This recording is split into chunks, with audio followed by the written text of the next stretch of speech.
So, I consider this video that I'm about to make a response video to SiriusMined, good friend of mine, Joe, and his video that he made not even an hour ago. And I just came in on the tail end of it live, and I was hitting the heart button for him. But his video was called Your Best Russian, in parentheses, ass, in parentheses, et. So your best Russian asset, right? Link in the description box. So, in SiriusMined's video, he puts forth the notion that a lot of people have said that Trump is a Russian asset. Now, I believe that regardless of collusion that might have been, traitorous in nature, I would say that almost everything Trump 2.0 in this second term that has happened in like the first 2 months, it does align with what Russia would want from the U.S. president and U.S. foreign policy, right? And even the fact that they had a Russian journalist in the room when they were browbeating Zelensky from Ukraine in the White House. It became like this media stunt, and they're like, "Oh, why aren't you wearing a suit?"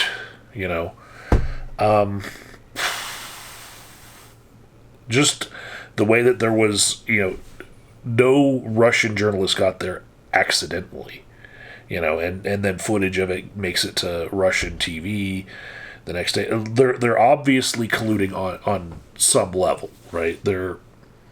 And you could say that no, they're just, I don't know, negotiating the end of the war, but they seem to be negotiating that Ukraine is going to give up its sovereign country land, and so I don't know. I just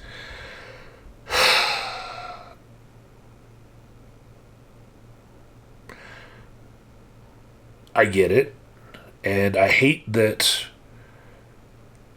our country's presidential election and our Congress as well, because we now have 3 houses aligned in this one direction.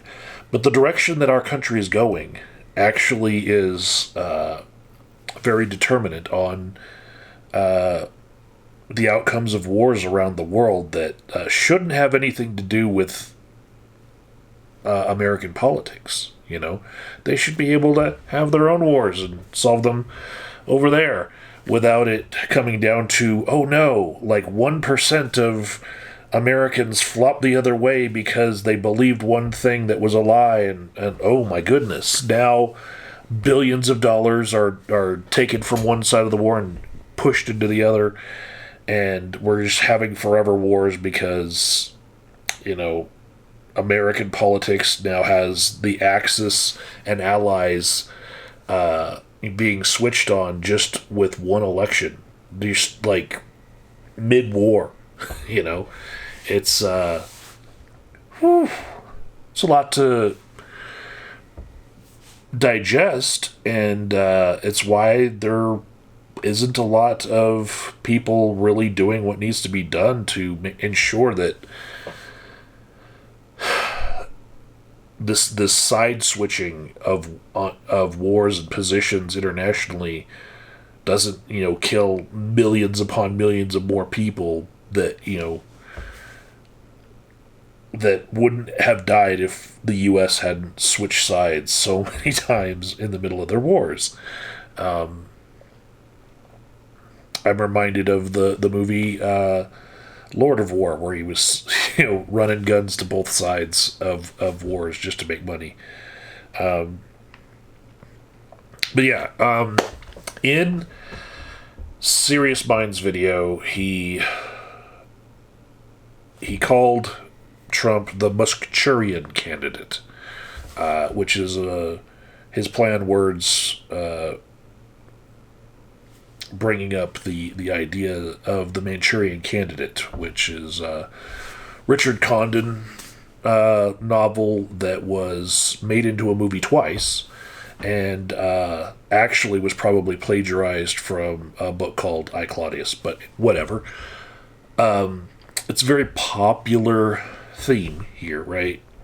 This Manchurian Candidate, I mean, it's come up in a lot of people's discussions as like just its own concept, but the concept has morphed away from the movie concept, right? So in the movie or the novel or the other movie, in the Manchurian Candidate,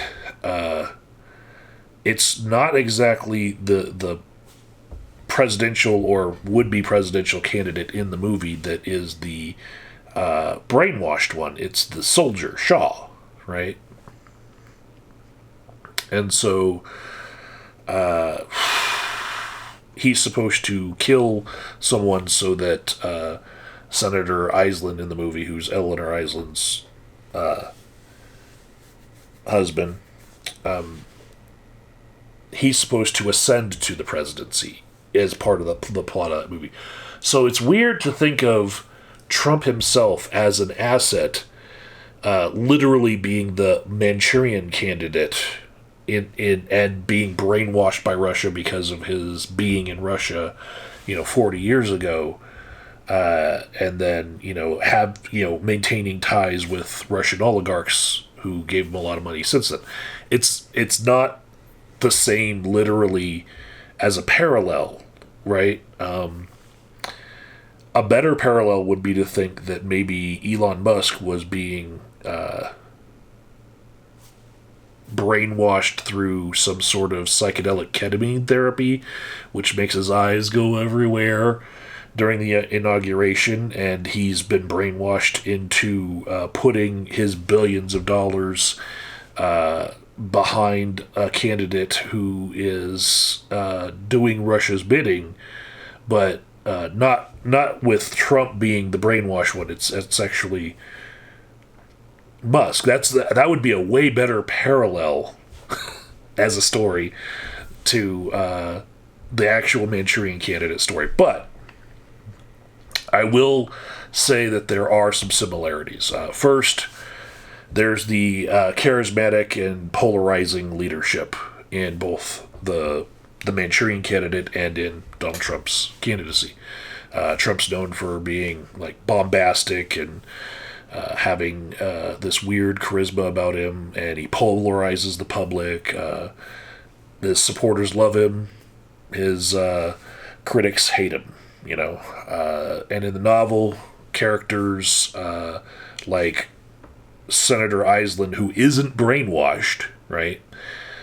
He's actually like this exaggerated, divisive political figure who he kind of rides this media-fueled charisma into power, which is just like Trump. And in the movie and the books, Senator Island is like, he's supposed to be John McCarthy, right? He's like a novelization of McCarthyism, right? Which wasn't in, what the Manchurian Candidate was plagiarized from I, Claudius, because that book happened before McCarthyism and before World War II, right? So Richard Condon's book, borrowing from I, Claudius heavily, turns it into a kind of a satire of McCarthyism. And if you know what McCarthyism is, you know that there was the Red Scare, and like anyone who had any source of dealings with like communism, or if there was any like hint of communism about them, they were drummed out of jobs and politics and the government. Like, they were ostracized because of their political beliefs, right? And anyone could be accused of possibly being a communist. It would ruin their life, right? So the parallel to that would be Trump saying, it's immigrants that are the problem, and DEI, and just the way that he demonizes those things. That does match McCarthyism, which, is the, McCarthy was the basis for Senator Island's character. Okay?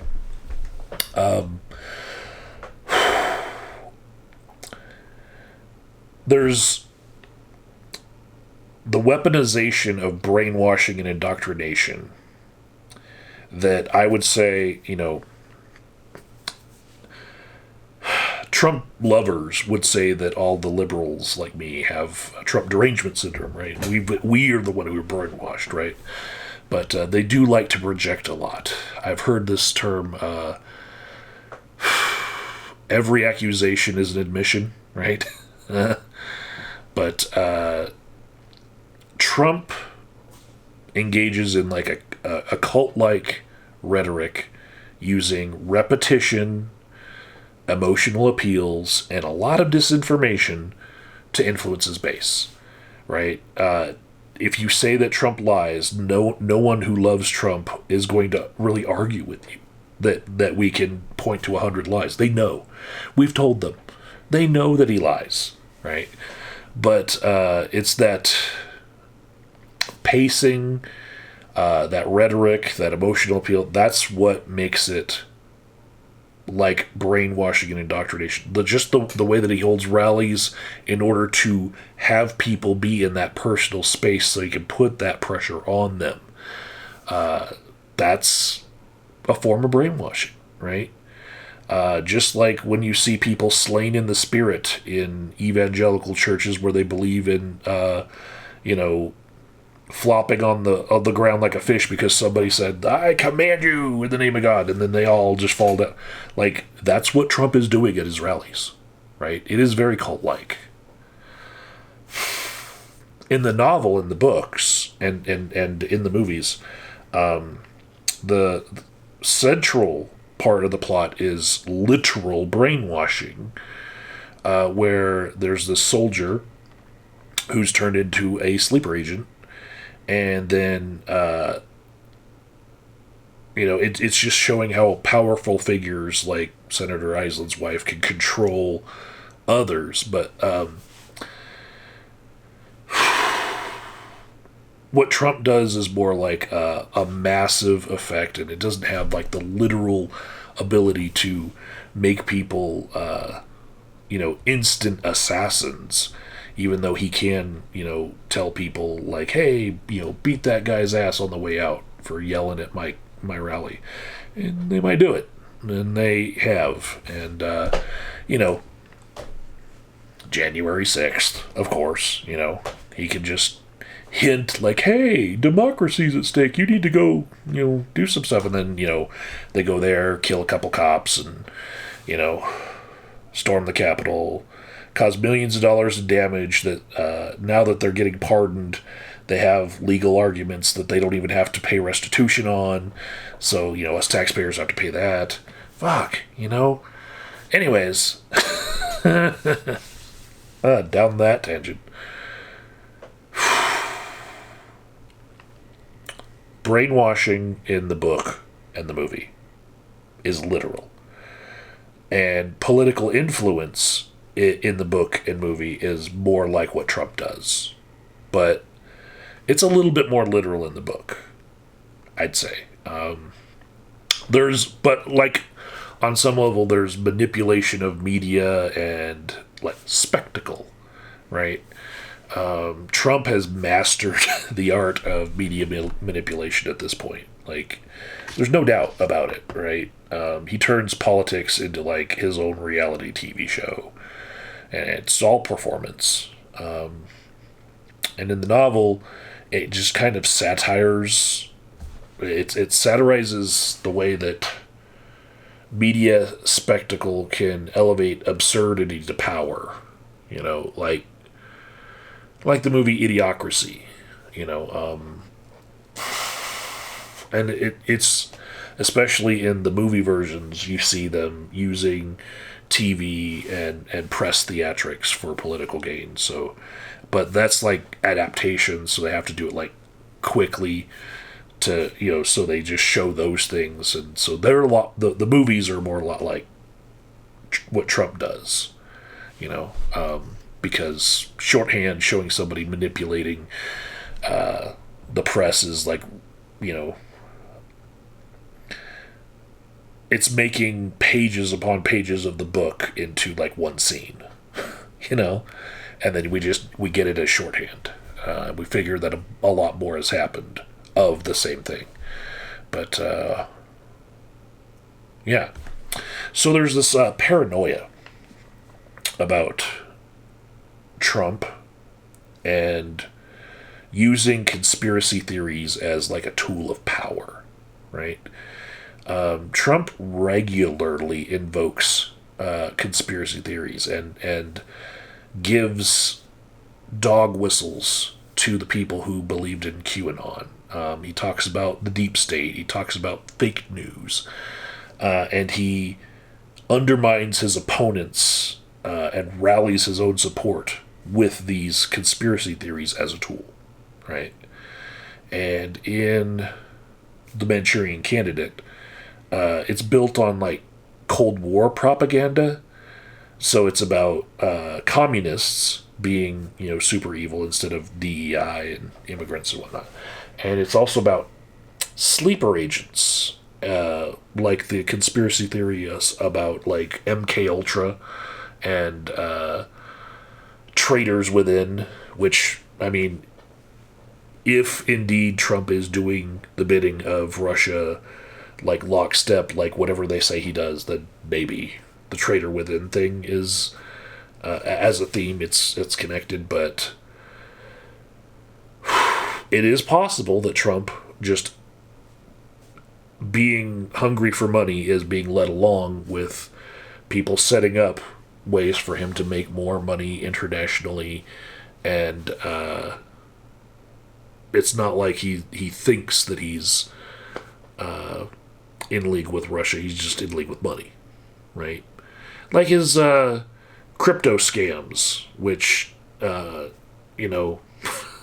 he's right there with Hawk2A Girl doing a crypto scam. Only his might have netted him a couple billion with a B, right? And it's like, geez, like, we look at all that what he was being sued for and everything, and one fucking scam goes off, and he could pay for all of it. Selling stock in Truth Social, he could have paid for so many of his legal woes, and yeah, what kind of things do we not know about of like shady ways that he got money? Yeah, it's not just the golden shoes and the all the different failed business ventures. It's probably way worse than people from different governments staying at his hotels at the top rates imaginable in order to funnel money into his personal wealth. This is probably just the tip of the iceberg, but I would say the way that there's a family involvement in the books and movie also looked like Trump's first term, but not this second go around, right? So like you don't see Jared and Ivanka a lot around Trump anymore. With Trump, you saw them at the inauguration, yeah, but like they don't have the same elevated status as they did in the first iteration, the first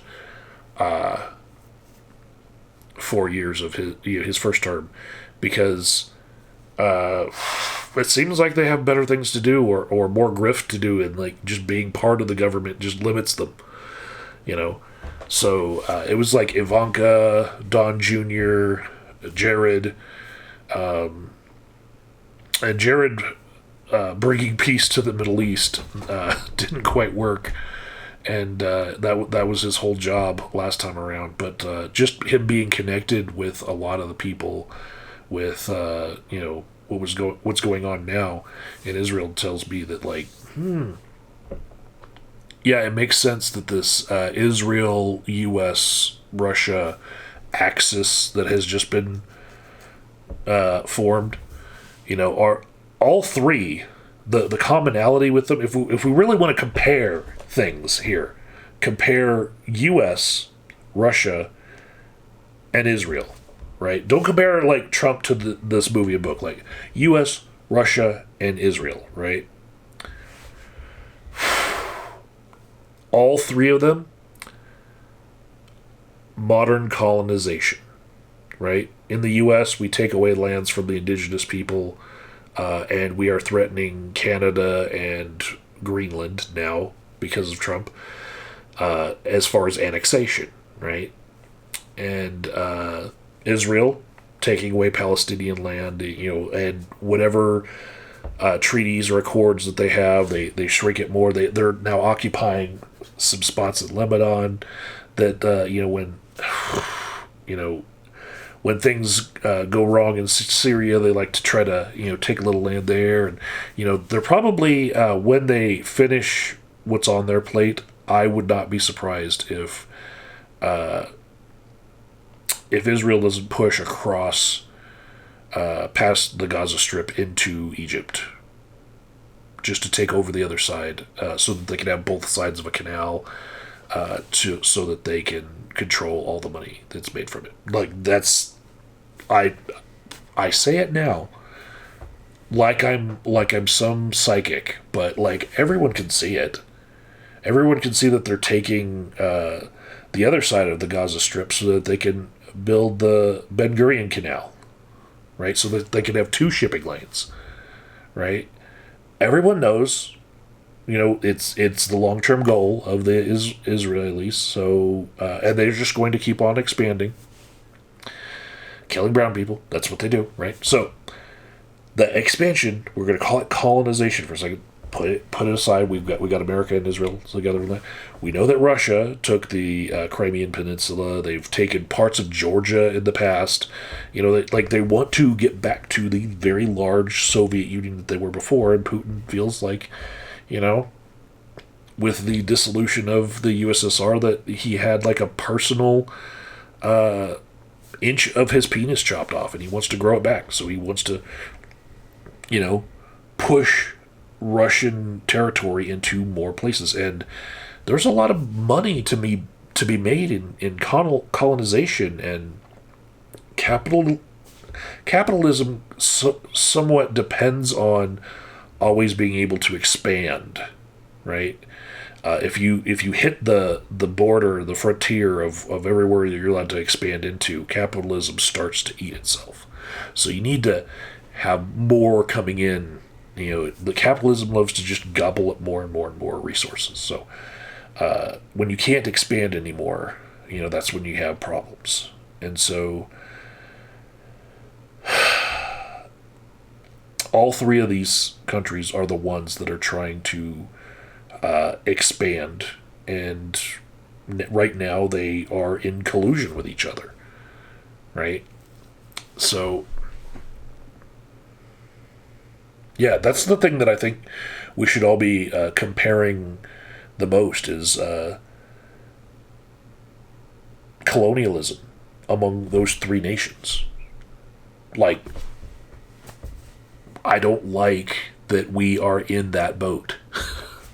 Okay? But back to the family thing. So,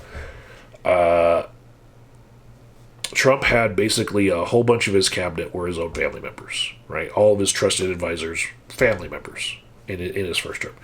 In the novel and the movie, so there was the manipulative mother who was Eleanor Iseland. She was the wife of Senator Iseland, who she was trying to get into the presidency by making him the vice president, then having her son, Shaw, do the whole assassin thing that he was brainwashed to do and shoot the president, which would make her husband the then vice president into the president, right? So like all of that is like a family thing going on. The whole conspiracy there is like, family. And strangely, in the movies, there was like this kiss between Eleanor Island and Shaw, which kind of hinted that there might be some like incest, right? And yeah, the things that Donald Trump said about his own daughter Ivanka in the past when she was younger, like, creepy. So I see that as a connection between the two.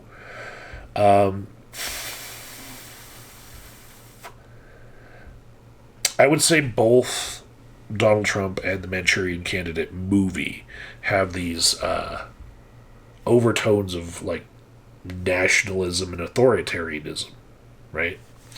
So in Trump, it's like America first, and yeah, it's nationalism, it's authoritarian. The novel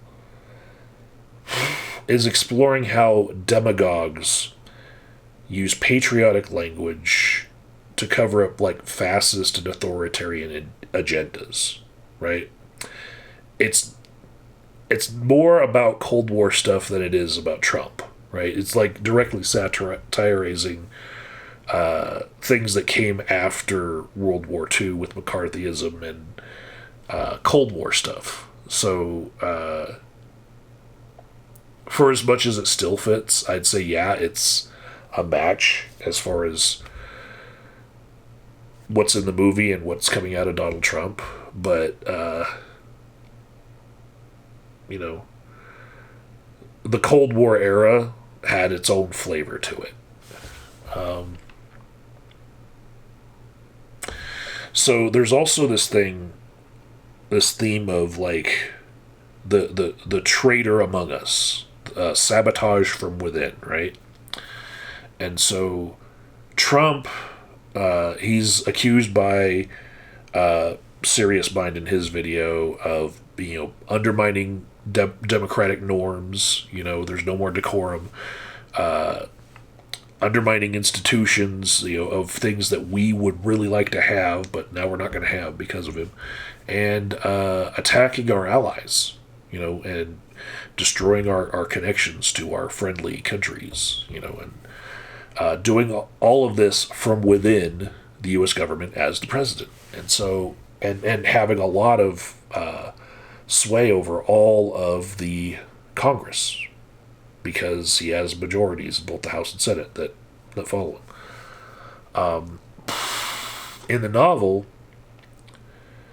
the true danger is not the external threat of the Cold War. It's one homegrown soldier who's like decorated, and nobody would ever think that he was not on America's side, and he's turned into an unknowing assassin that doesn't even know himself that he's the assassin, because if it's ever suggested to him to like play solitaire, he just forgets like all of the plans. And if he's ever shown the queen card and then given instructions to kill, then that's who he kills. Like that's all card deck related stuff. But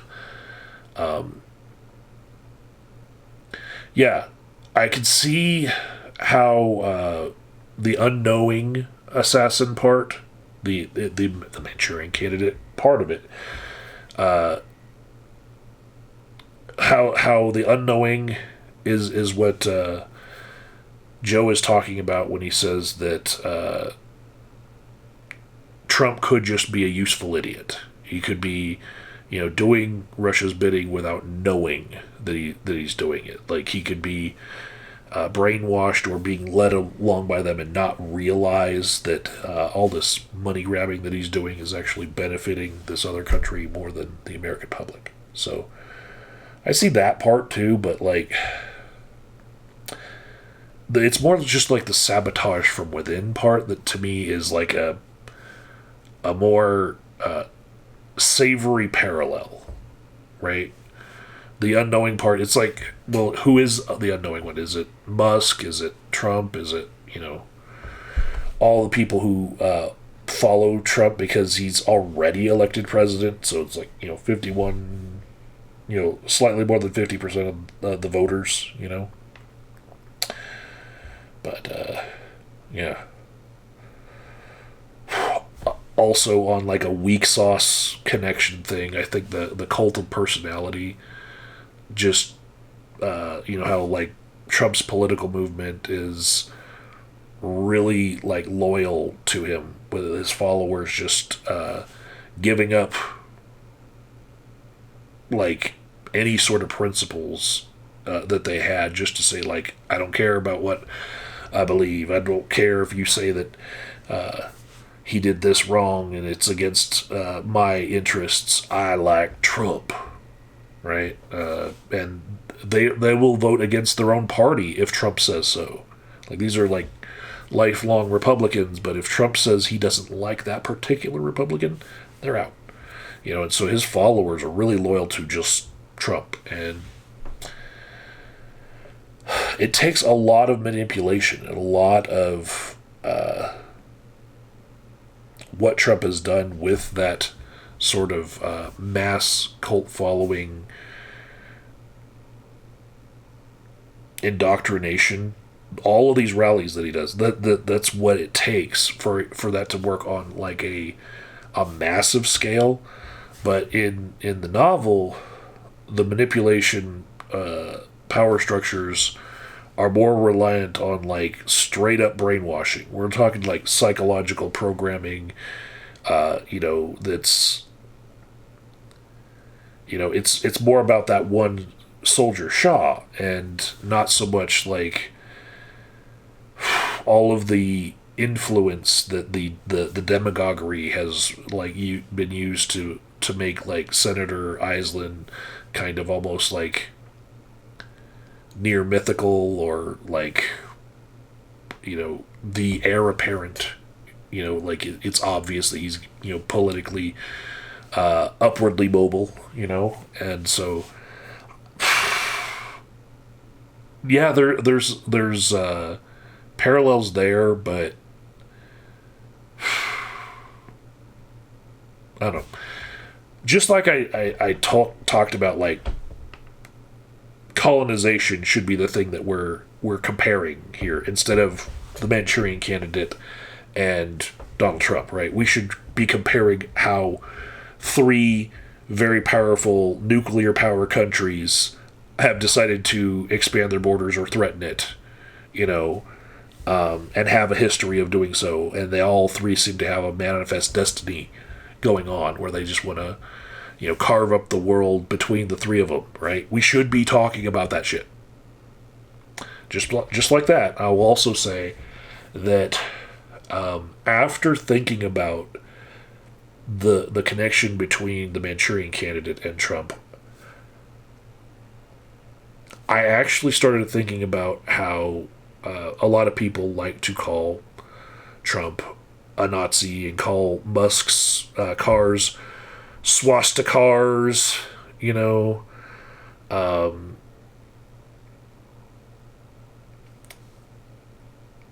I started thinking, like, some of these patterns, like, they're from the past in a way where, like, the iteration we're looking at is also stealing from something else in the past. Kind of like the Manchurian Candidate stole from I, Claudius, right? With the plagiarism. And what I want to say is, like, I'm criticizing my fellow lefty progressive,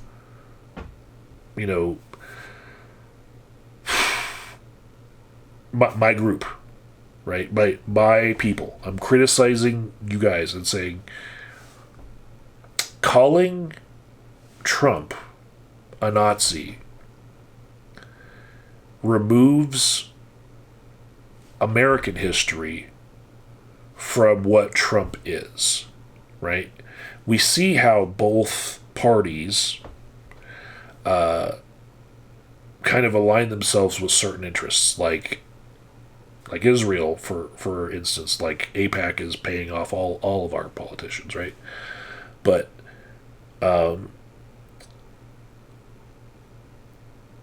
Hitler idealized Jim Crow laws in the Reconstruction era in the American South, right? He was drawing inspiration from American hatred, right? And to say that what Trump is doing right now is connected to McCarthyism or Nazism, the two bad things that came out of that one era, that we have the political history within ourselves to remember, right? It's removing that, like, actually hatred as a motivating political force has been with America for a lot longer. And just calling Trump a Nazi, it's become shorthand for he's a bad guy. But I feel like it also removes the history of hatred from America. Like, I guess in all of this, I have become very willing to look at America as possibly being the bad guy in many situations, right? And that's something that even people who are liberals or progressive or lefty, they sometimes fall back to this point of, like, there's a safety net of their own indoctrination from their own, elementary and high school education, where America was never taught to you as being possibly the evil part of the world. Like, possibly not exactly blameless. Like, everything in our history books tells us that, America was on the winning side. We don't spend a lot of time learning about the wars that we didn't win. We never learned that Canada burned the White House. We never learned that, there were so many other things, like our interest in nutmeg from Grenada. Like, like, people don't read a People's History of America by Howard Zinn very often as teenagers. They are now, because social media that Trump would want to stamp out and ban if he can't control it will spread information like this now. So we've got this undercurrent of people who actually are getting the full education, right? But I feel like there's so much that we still have in ourselves of brainwashing from just living in America and thinking America is the greatest country to have ever been, and we're the greatest country on the planet. All that nationalism that we get spoon-fed all the time. Even having searched your soul and purged a good 90% out of it, out of your body, and gotten rid of that nationalism that is based on a blind following of what you were taught, there's still that 10% left, right? And that 10% left would have you forgetting that the Nazis had other inspirations, right? Such as their belt buckles saying Gott mit uns, God's with us, right? They saw themselves as being count these Reichs that they had. They were the Third Reich, right? Count what were the other Reichs? Those were their inspirations.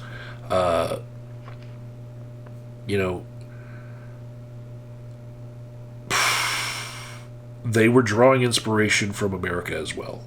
And we are not this blameless thing that Texas textbooks would have us believing, right? And that's why Trump has this crackdown on DEI or celebrating anything other than this whitewashed history of America, right? And he'll say he doesn't want federal funds going to schools that teach anti-American things. Well, you know what? Acknowledging that America hasn't always been on the right side of history is part of learning history. If you remove all of these bad things that America's done, you're not teaching American history. You're teaching American fantasy.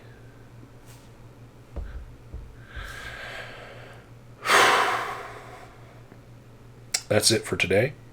That's my ramble. Y'all check out the video in the description box from SiriusMined. I feel like all of us who have this dissenting opinion about America are not getting as many views lately because, you know, well,